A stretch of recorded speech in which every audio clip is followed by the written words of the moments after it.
Hello everyone, welcome back to English journey. My name is Sur Singh अलावे। आप देख रहे हैं इंग्लिश जर्नी और आज का टॉपिक है हमारा 25 इडियम्स, है ना। मुहावरे। मुहावरे क्या होते हैं? जो इनडायरेक्टली पर्सन को इंडिकेट किया जाता है, लोगों को कहा जाता है ना। जो कहने का तरीका अलग होता है लेकिन वो कुछ सांकेतिक भाषा होती है। तो आइए समझते हैं, स्टार्ट करते हैं 25 इंपॉर्टेंट इडियम्स, है ना। जो 25 इडियम देखते हैं मुहावरे, जो कि हमारे SSC, NDA, bank, net, एमपीसेट, MPTET और सीटेट एग्जाम के लिए बहुत हेल्पफुल होगा आपके लिए। तो स्टार्ट कर रहे हैं वीडियो को, लेट्स गो। फर्स्ट है हमारा a shot in the arm. A shot in the arm, Hindi में नहीं देखते हैं, हौसला बढ़ाने वाली चीज जो आपको इंकरेज करता है उसको क्या बोलेंगे? शूट इन द आर्म, है ना, हौसला बढ़ाने वाली। समथिंग दैट गिव्स इनकरेज और न्यू एनर्जी, जो आपको नई ताकत मिले, नई ऊर्जा मिले। Example, the new project was a shot in the arm for the company. Company के लिए जो नया प्रोजेक्ट कैसा है? हौसला बढ़ाने वाला है। ये इसका मीनिंग हो गया। सेकेंड है अ storm in the tea cup. चाय की कप है ना, और वहां पर स्टॉर्म, स्टॉर्म मतलब बड़ा, स्टॉर्म मतलब बाढ़ जैसी कुछ स्थिति होती ना, टी कप। अब कहने से ही समझ में आ रहा है, एक छोटा सी टी कप में बाढ़ जैसी बात हो रही है ना। तो छोटी सी बात का बड़ा बनाना, बड़ा तंगड़ बनाना, कुछ भी। तो इंग्लिश देखते हैं, अ बिग फस ओवर अ स्मॉल मैटर, मतलब छोटे से मामले को बड़ा मैटर बना देना। आपने सुना होगा, तो उसको बोल सकते हैं a storm in tea cup. Their argument was just a storm in tea cup. उसका झगड़ा सिर्फ एक छोटी बात, बड़ा हंगामा था। Next, a penny for your thoughts. किसी के विचार जानने की इच्छा करना, किसी को जानने की इच्छा करना, उसको बोलेंगे penny for your thoughts. Asking someone what you they are thinking, है ना, किसी के बारे में जानना। यू लुक सीरियस, है ना, आप बहुत गंभीर दिख रहे हो। अ पेनी फॉर योर थॉट्स, आपके क्या सोच रहे हो बताओ, है ना। ना, अ पेनी फॉर योर थॉट्स, आपके विचार बताओ। सेंटेंस का यूज करता आना चाहिए किसी भी तरीके से, है ना। फोर्थ है पीस ऑफ केक। क्या है? अ पीस ऑफ केक, बहुत आसान काम, है ना। अ पीस ऑफ केक, जब आप काम करते हो तो बहुत काम जो आसान लगता है उसको बोलते हैं पीस ऑफ केक। और something very easy to do, है ना, मतलब काम करने में बहुत आसानी हो। जैसे एग्जाम्पल के लिए दिया है, the exam was a piece of cake for me. जो एग्जाम है वो मेरे लिए कैसी है? पीस ऑफ केक, बहुत आसान है। कोई सी भी एग्जाम, है ना, जो भी आप टारगेट कर रहे हो, अपकमिंग एग्जाम, नेट कर रहे हैं, सेट कर रहे हैं, या एमपीटेट ग्रेड 1 की इंग्लिश लिटरेचर से कर रहे हैं, तो आप बोल सकते हो द एमपीटेट grade exam is piece of cake for me. Piece of cake for me, है ना, क्योंकि केक क्या होता है? बहुत जल्दी बन जाता है ना, या आसानी होता है उसको काटने के लिए, तो उसको एक इंडिकेट कर दिया पीस ऑफ केक। आप किसी भी तरह से ट्रिक से याद कर सकते हो, केक कैसा होता है, आसानी से काट सकते हैं, कोई हार्ड वर्क नहीं लगता है ना, उसको बोल सकते हैं piece of cake. Five, hot cake. Hot मतलब गरम, है ना, गरम गरम हर चीज जल्दी बिक जाती है, तो हॉट ऑफ केक। अब वो पीस ऑफ केक केक था और यहाँ पर हॉट केक, है ना, गरम केक की बात हो रही, तो गरम केक कैसा होता है? बहुत तेजी से बिकने वाली चीज। हिंदी में क्या होता है? बहुत जल्दी, फास्ट सेलिंग होने वाला। Something that sells very quickly, बहुत फास्ट, है ना। The new iPhone is selling like hot cake. आपने सुना होगा न्यूज खबरों में ज्यादातर जो लाइनें लगी रहती है लोगों की, जब ये आईफोन 17 प्रो अभी लॉन्च हुआ जस्ट, तो वहां पर लोगों की भीड़ लग गई थी ना। रात में लाइनें लग रही है, दिन में लाइनें लग रही हैं, क्या खरीदने के लिए? आईफोन खरीदने के लिए। तो उसको उस टाइम बोलता हॉट केक, क्या बोलेंगे? Hot cake. नया आईफोन बहुत तेजी से बिक रहा है। Six, a blessing for all seasons. A blessing for all seasons, हर स्थिति में उपयोगी चीज। ऑल सीजन मतलब हर सीजन, है ना, कोई सी भी ऋतु हो उसमें क्या हो? उपयोगी हो। क्या उपयोगी हो सकता है हर सीजन में? तो समथिंग यूजफुल एवरी सिचुएशन, हर परिस्थितियों में। तो एग्जाम्पल देखते हैं, education is blessing for all season. जो आपकी शिक्षा है वो हर एक सीजन में काम देती है, क्योंकि आपके पास नॉलेज है तो आप कोई भी काम कर सकते हो और आसानी से मिल जाता है। लेकिन आपके पास स्किल नहीं है तो आपको कुछ काम नहीं मिलता, ना आप कुछ पौधा कमा पाते हैं, ना आपका कोई रिस्पेक्ट होता है। तो ब्लेसिंग फॉर ऑल सीजन क्या है हमारे लिए? एजुकेशन है। तो आप कोई सा भी सेंटेंस बना सकते हो। सेवन है, बिग चीज। अब बिग चीज, बड़ा अधिकारी या महत्वपूर्ण व्यक्ति। बिग चीज, है ना, महत्वपूर्ण व्यक्ति, एन इंपॉर्टेंट पर्सन। तो ही इज अ बिग चीज इन द कंपनी, वो कंपनी का क्या है? बड़ा अधिकारी है। उसको सेंटेंस का यूज कोई सा भी कर सकते हैं। अ बिग चीज। एट अ क्लीन स्लेट, है ना, क्लीन स्लेट मतलब जो स्लेट पट्टी है कैसी है? क्लीन है, कुछ भी अभी लिखा नहीं है, तो अब क्या करना, नई शुरुआत करना है। A clean sheet slate. तो after the argument the decide to start with a clean slate, कुछ डिस्कस करने के बाद हमने क्या डिसाइड किया है? एक नई शुरुआत करने के बाद। क्लीन, क्लीन मतलब साफ सुथरा, और कुछ भी नहीं लिखा है, अभी स्टार्ट करना है तो शुरुआत, नई शुरुआत। 8 है a dime a dozen, a dime a dozen, क्या है अ डाइम अ डजन, बहुत साधारण या सस्ता, है ना, बहुत साधारण है सस्ता। वेरी कॉमन और चीप, जो ऑल कॉमन चीजें मिल जाती है उससे। एग्जाम्पल देते हैं, fake news stories are dying a dozen of this days, मतलब आजकल क्या झूठी खबरें बहुत आसानी से फैल रही है, ऐसा इस टाइप से बोल सकते, डाइम अ डजन। आप कोई दूसरा सेंटेंस भी यूज कर सकते हो। 10 है अ drop in the ocean, a drop in the ocean, बहुत कम योगदान। अब आपने देखा होगा समुद्र कितना बड़ा है, बहुत बड़ा है, और ड्रॉप मतलब बूंद, क्या होती है बूंद, एक बूंद। अब ओशियन समुद्र से एक बूंद निकाल भी लोगे तो क्या पानी कम हो जाएगा समुद्र में, नहीं होगा, तो बहुत कम योगदान बोल सकता है। एग्जाम्पल जैसे a very small amount compare what is needed, जितना जरूरत थी उससे भी कम दिया है। आप समुद्र से 2 बाल्टी पानी निकालो तो क्या कोई फर्क पड़ेगा समुद्र का, तो a drop in the ocean. Example देखते हैं, my donation is just a drop in the ocean, मतलब कहने का मतलब है कि मैं जो डोनेशन कर रहा हूँ बस बहुत कम कर रहा हूँ। 11 a fair weather friends, Hindi meaning देखते हैं, सिर्फ अच्छे समय का दोस्त। A fair weather friend, weather मतलब मौसम, मतलब अच्छे फ्रेंड के टाइम पे अच्छा दोस्त मिल जाना। A friend who is only there is a good times, अच्छे टाइम पे अच्छा दोस्त मिलना। जैसे कि किसी कोई होता है, इसको टाइम टू टाइम जैसे परिस्थितियों के अनुसार टाइम के अनुसार अच्छा दोस्त मिल जाता है तो उसका काम हो जाता है, तो बोल सकता है a fair weather friends. Example, he left me when I was poor, मैं जब गरीब था उसको छोड़ दिया था। A fair weather friend needed indeed, जब मैं गरीब था वह मुझे छोड़ गया, सच में वह सिर्फ अच्छे समय का दोस्त था। हाँ, मतलब गरीब था उसने छोड़ दिया, वो मुझे छोड़ गया, है ना, सच में वो सिर्फ अच्छे समय का दोस्त था, मतलब कुछ समय के लिए दोस्त। 12 देखते हैं, a fool and his money are soon parted. अब फूल का मतलब क्या होता है, मूर्ख होता है, और पैसा मनी मतलब धन, सुन मतलब बहुत जल्दी, पार्टेड मतलब डिवाइडेड, है ना, तो मूर्ख व्यक्ति जल्दी धन खो देता है। ओ गॉड, ये भी सही है, पार्टेड मतलब डिवाइडेड कर देना, और फूल मतलब मूर्ख पागल, जो भी आप बोल सकते हैं स्टूपिड। मनी मतलब धन पैसा कुछ भी, है ना, दौलत। मीनिंग देखते हैं, a careless people loss their money easily, बहुत आसानी से, जो केयरलेस है ना, जो कुछ आगे की सोचता नहीं, वो बहुत जल्दी क्या कर लेता है, अपना धन कैसा कर लेता है, खो देता है। एग्जाम्पल देखते हैं, he spend all his salary on game, उसने अपनी सैलरी कहाँ वेस्ट कर दी, गेम, गेम खेलने में, है ना, फ्री फायर खेलने में, या बहुत सारे अभी नए नए गेम्स के अभी सरकार ने बैन भी लगाया था, लेकिन कुछ भी अभी चल रहे हैं, उसने सारा पैसा कहाँ लगा दिया, गेम में। A fool and his money are soon parted मतलब उसने अपने पैसे कहाँ खो दिया, सब वेस्ट कर दिया, उसने अपनी सारी तनख्वाह खेलों में खर्च कर दी। मूर्ख व्यक्ति धन जल्दी खो देता है, उसको बोल सकता है, a fool and his money are soon parted. 13 है, हिंदी मीनिंग पढ़ते हैं मुहावरा idioms. A leopard can not change its spot, leopard मतलब कौन होता है, लिपट, जो का टाइगर होता है, leopards can not change its spot, मतलब अपने जो स्पॉट होते धब्बे होते वो चेंज नहीं कर सकता है ना, लकड़बग्घा, लिपर्ड। व्यक्ति अपना स्वभाव नहीं बदल सकता, जो जिस तरह जो लिपर्ड है ना, लकड़बग्घा अपने खुद के जो डार्क है वो डब्बे वो नहीं चेंज कर सकता, वैसे व्यक्ति भी जो अपना स्वभाव करता है वो बदल नहीं सकता, जो जिसका जो स्वभाव है वो वही करेगा। People can not change their true nature, है ना। तो उसका क्या है, ही इज रूड अगेन, वो क्या हो गया, रूड अगेन हो गया, मतलब क्या, बदतमीज हो गया। व्यक्ति अपना स्वभाव नहीं बदल सकता, तो यह leopard can not change spot, यहाँ व्यक्ति की बात की जा रही, एनिमल को इंडिकेट करती है, व्यक्ति की बात हो रही, स्पॉट्स मतलब धब्बे, जिसका जो स्वभाव वो वैसा ही करता है ना। जैसे नाई का क्या है, बाल काटना, वो उसका स्वभाव है ना। किसान का काम क्या है, खेत में काम करना, उसका ये स्वभाव है, वो अपना काम कैसे छोड़ सकता है, तो उसको बोल सकते हैं। 14 क्या है, a little learning in a dangerous thing, wow, this is the important idioms और ऑल इंटायर इंग्लिश लिटरेचर।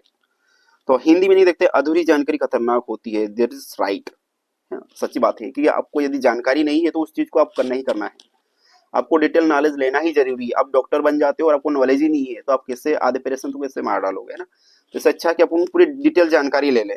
तो यहाँ पर एक इनकम्प्लीट नॉलेज इन हार्मफुल, है ना, जो अधूरी जानकारी हानिकारक होती है। Example, he tried to fix the wire and got shocked a little learning dangerous thing, उसने तार ठीक करने की कोशिश की और झटका लग गया, है ना। अब उसको नॉलेज नहीं था इलेक्ट्रिसिटी फिट कैसे करते हैं, तो बोल सकते हैं लिटिल नॉलेज डेंजरस थिंग। 15 देखते हैं a man of straw. A man of straw, कमजोर या निकम्मा व्यक्ति। स्ट्रॉ, स्ट्रॉ है ना। अ वीक और वर्थलेस पर्सन, कमजोर या तो फिर कोई मतलब नहीं उस व्यक्ति का, उसको बोलेंगे a man of straw. Example, he looks a strong but, वो दिखता तो बहुत ताकतवर है, एक्चुअली में कैसा है, अ मैन ऑफ स्ट्रॉ है। कैसा है, मैन ऑफ स्ट्रॉ है, कंजूस है, निकम्मा है, अब जो बोलना बोल सकते हो। तो वो बाहर से मजबूत दिखता है पर अंदर से कैसा, बहुत कमजोर है ना। ये थे इडियम्स अपने। 16 देखते हैं अ नैरो स्केप, है ना। नैरो स्कोप मतलब बाल बाल या मिनिमम, मिनिमम जरा सा, है ना। तो बाल बाल बचना। A narrow escape, barely escaping from dangerous, क्या बोलेंगे, barely escaping from dangerous।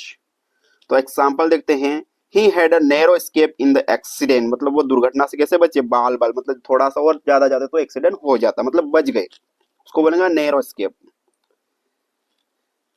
17 देखते हैं, as nutty as a fruit cake, as a nutty as a fruit cake.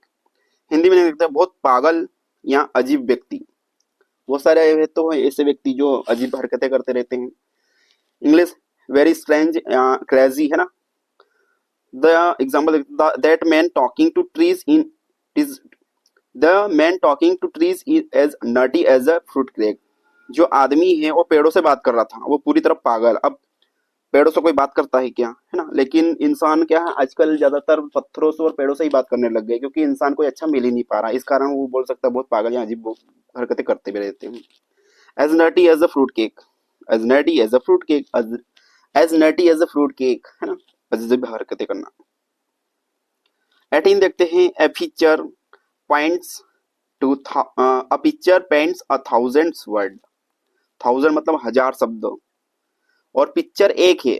एक पिक्चर किसके बराबर है, एक पेंट तस्वीर किसके बराबर है, थाउजेंड शब्दों के बराबर है ना। बहुत सारे शब्दों के बराबर, मतलब एक छोटी सी बात को बड़ी बात बता देना, उसको बोलेंगे अ picture paints a thousand of words. एक तस्वीर हजारों शब्दों के बराबर है। एक पिक्चर है ना, image, photo. Visual can express complex ideas easily. अब जैसे एनसीईआरटी बुक भी आ गई अपनी, क्योंकि उसमें ज्यादातर डायग्राम दिया है, तो जिस डायग्राम और वीडियो क्लासेस से बहुत ज्यादा जल्दी एक्सप्लेन होता है। तो यहाँ पर अंडरस्टैंड की बात की गई कि ज्यादा एक्सप्लेन करना है, ज्यादा एडवांस टेक्नोलॉजी को आगे एडॉप्ट करना है, तो हमको पिक्चर वाली, डायग्राम वाली चीजों को एडॉप्ट करना पड़ेगा। तो आपने देखा होगा अभी ज्यादातर डायग्राम से बच्चों को पढ़ाया जा रहा है। तो अ picture paints a thousand words, a picture paints a thousand words के बराबर है। एग्जाम्पल देखते हैं, her said I said it all, मतलब उसकी आंखें कैसी है, उदास है, कैसी है, और बयां कर रही है। अ picture paints a thousand of words, मतलब आंखों को देख के ही लोग सामने वाले बता रहे हैं कि इसका दुख कितना है ना। बहुत हजार शब्दों के बराबर है। 19 देखते हैं, a poor excuse is better than non.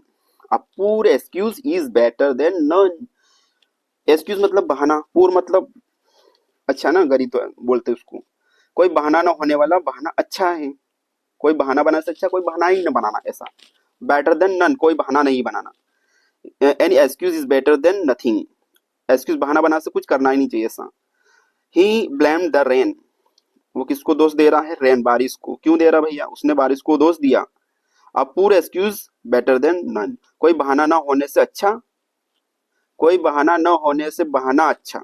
ये कुछ समझ में नहीं आया मुझे, आपको कुछ समझ आया है तो कमेंट बॉक्स में बता सकते हो। मतलब कोई बहाना ना होने से बहाना अच्छा। अब ये क्या बात हुई, अब पूरे excuse is better than none, बहाना भी नहीं बनाना है और बहाना ही अच्छा है कि ऐसा हो गया बात। चलो देखते हैं आगे। 20 देखते हैं, अ stitch is time save 9, a stitch in times save 9। Hindi meaning देखते हैं, समय पर काम करने से बड़ी परेशानी से बचाओ। हाँ, टाइम टू टाइम, यदि आप जिस टाइम पे खाना खाते हो, पढ़ाई करते हो, होमवर्क करते हो, या फिर जो भी आपका जो काम डिवाइड किया है आपने, उस टाइम को करते हो, है ना, टाइम टू टाइम, तो परेशानी से बच सकते हो, है ना। तो बोल सकते हो a stitch in time save 9। Doing things on time prevent bigger problems. Example देखते हैं, रिपेयर द रूफ नाउ, छत को अभी क्या करो, मरम्मत करो।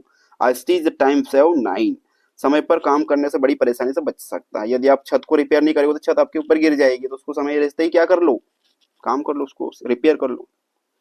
बोल दे एस टी टाइम से 9। 21 है a watched pot never boils. A watched pot never boils. Boil मतलब क्या होता है? इंतजार करते वक्त समय लंबा लगता है। हाँ, आपने भी मतलब क्या किया होगा, महसूस किया होगा ना, फील किया होगा कि जब आप किसी का वेट करते हो ना तो बहुत ज्यादा टाइम लगता है, और जब आप पहली बार किसी डिस्टेंस को या किसी सिटी को ट्रेवल करते हो तब भी बहुत, लेकिन आने में बहुत टाइम कम लगता है। तो ऐसा क्यों होता है? बोल सकते हो अ watched pot never boils. Times feel longer when you wait impatiently. Example, don't stare at the clock. Don't stare at the clock. घड़ी को मत देखो, देखते रहो।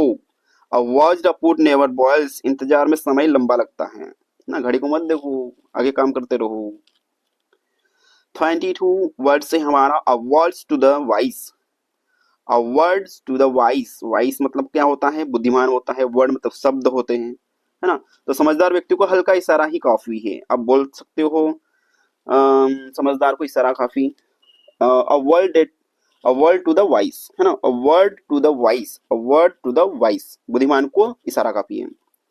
अ brief warning to an intelligent person. Brief थोड़ा सा बता दोगे तो वो जैसे कुछ हिंट दे देते हैं एग्जाम्स में, तो आप डायरेक्ट कर लेते हैं, लेकिन जो समझदार नहीं उसको कितना भी बताओ नहीं समझ में आएगा, है ना। तो उसको बोल सकते हो समझदार को इशारा काफी है। A word to the wise. Example देखते हैं, बी केयरफुल टू नाइट, है ना, आज रात सावधान रहना। A word to the wise, समझदार को इशारा काफी। अब हो सकता है कुछ सिचुएशन कुछ बताया जा रहा हो, आप बोल सकते हो a word to the wise, आज रात कैसे रहना, सतर्क रहना। बी केयरफुल टू नाइट, हो सकता है कुछ भी अनगढ़ी हो जाए। 23 एबोव बोर्ड। एबोव बोर्ड, ईमानदार या साफ सुथरा। क्या होता है? ईमानदार या साफ सुथरा। इंग्लिश में लिख देते हैं ऑनेस्ट एंड ओपन, मतलब किसी चीज से कोई लेना देना नहीं, जो चीज सामने वो सामने क्लियर है, फेयर है। Example, his business dealing are above board. उसका बिजनेस कैसा है, व्यापार कैसा है, पूरा ईमानदार और साफ सुथरा है, किसी प्रकार की कोई बेईमानी नहीं है, उसको बोलेंगे above board. 24 add fuel to the fire. Add fuel to the fire. अब यहाँ कहने का मतलब क्या, फ्यूल, फ्यूल मतलब ईंधन, जो जलता है उसी में ही आग लगा रहे हो, ये है ना। बोलते हैं ना घी में आग डालना, सॉरी आग में घी डालना, है ना। आग में घी डालो तो क्या और जल्दी जल जाएगा, नमक जले पे नमक छिड़कना तो और ज्यादा जल लगेगा ना, मतलब और ज्यादा आपको दर्द होगा, ऐसी बात कहने वाली चीज है। तो add fuel to the fire.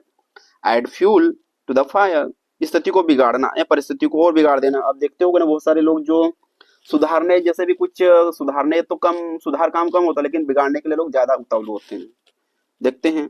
बोल सकते हैं add fuel to the fire, to make a bad situation worse. His rude comment, his rude comment added fuel to the fire, जो उसकी बदतमीज टिप्पणी ने स्थिति को और बिगाड़ दिया, है ना। उसने जो कमेंट बॉक्स में कुछ लिखा होगा, है ना, उसका और दिमाग खराब हो गया, उसको बोल सकते हो बदतमीज। एप्पल ऑफ वंस आई, है ना, apples of one's eye, this is my favourite idioms. सबसे प्यारा व्यक्ति, जो आपका सबसे नजदीकी है, जिससे आप सबसे ज्यादा प्यार करते हैं, सबसे ज्यादा उसको मानते हो, है ना, तो उसको बोलेंगे apple of man, apple of one's eye, apple on one's eye, है ना, सबसे प्यारा। इंग्लिश में नहीं देते, a person who loved most dearly, सबसे ज्यादा, मोस्ट, है ना, जिसको सबसे ज्यादा पसंद करते हो, लाइक करते हो, उसको बोलेंगे हम एप्पल ऑफ वन माइस। जैसे अकॉन का एक सॉन्ग है, उसमें आता है ब्लेम, सॉरी कौन सा गाना है, ब्यूटीफुल वाला में ना, तो एप्पल ऑन माई आइज, बोल सकते हैं आप मेरी आंखों का प्यारा या आंखों का तारा। His daughter is the apple of his eye, उसकी जो लड़की है उसकी आंखों का तारा है। तो हम भी अपने माता पिता को आंखों का तारा है, या और कोई हो सकता है किसी का और आंखों का तारा है, तो आप कमेंट बॉक्स में बता सकते हैं। तो आज की हमारी 25 इडियम्स कंप्लीट हुए हैं, और मैंने जो लगातार जो सीरीज चला रखा है पार्ट्स ऑफ स्पीच में, बेसिक से मैंने एडवांस से तक ले जाऊंगा। तो अभी हम हमारा बेसिक चल रहा है, तो जो स्टूडेंट अभी शुरुआत से स्टार्ट करना चाहते हैं तो मेरे पार्ट्स ऑफ स्पीच को मैंने अच्छे से एक्सप्लेन किया है, एक एक वर्ड को एक्सप्लेन किया है। पार्ट्स ऑफ स्पीच में द क्या है, प्रोनाउन क्या है, आर्टिकल क्या है ना, आर्टिकल क्या है, प्रोनाउन क्या है, नाउन क्या है, एडजेक्टिव क्या है, प्रीपोजिशन कैसा है, किस प्रकार से, तो थोड़ा ब्रीफ डिस्क्रिप्शन दिया, बिल्कुल बिजुरो से, है। अब सोचते हैं ना कि जो बच्चे को समझ में नहीं आता है, तो वहां से स्टार्ट किया मैंने। तो जरूर देखिएगा वीडियो को, और यदि आप मेरे यूट्यूब चैनल इंग्लिश जर्नी पर पहली बार विजिट कर रहे हो तो सब्सक्राइब जरूर करके जाएं। तो मिलते हैं नए वीडियो में, तब तक के लिए goodbye everyone, take care.